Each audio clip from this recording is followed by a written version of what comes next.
any CCTV footage supporting the claims made by the BJP. Yet there is televised footage of how BJP male MPs threatened and intimidated Srimati Priyanka Gandhi and many female MPs from the Congress party who are from the Lok Sabha. So far, no such action has been taken, no FIR has been registered, and it clearly shows the BJP's attempt is not to find justice for women. They are only attempting to divert the attention from the remarks made by Union Home Minister, which were disparaging and insulting to the Indian Constitution and Dr. Babasaheb Ambedkar. So you also demanded the apology and the resolution from this Amit Shah? Absolutely, and it is unfortunate that Prime Minister Modi indulges in mere optics by putting his head to the Indian Constitution.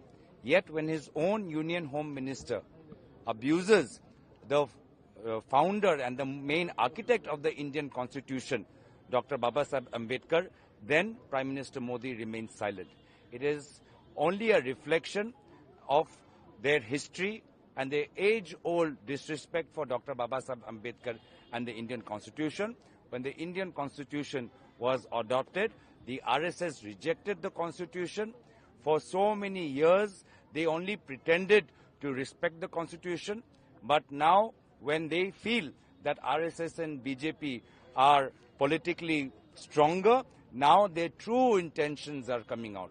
For all these years, they were indulging in mere theatre.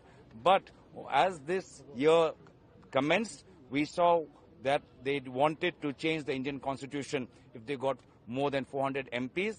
And now, I think again, after the their victories in Haryana and Maharashtra, they are becoming arrogant, and their true face, the hidden face, has now been revealed by Union Home Minister Amit Shah inside Parliament, and that is why he is choosing to be stubborn and obstinate and not apologizing for the hurt caused by his remarks to the lakhs of people who follow Dr. Babasaheb Ambedkar and who believe in the ideals of the Indian Constitution.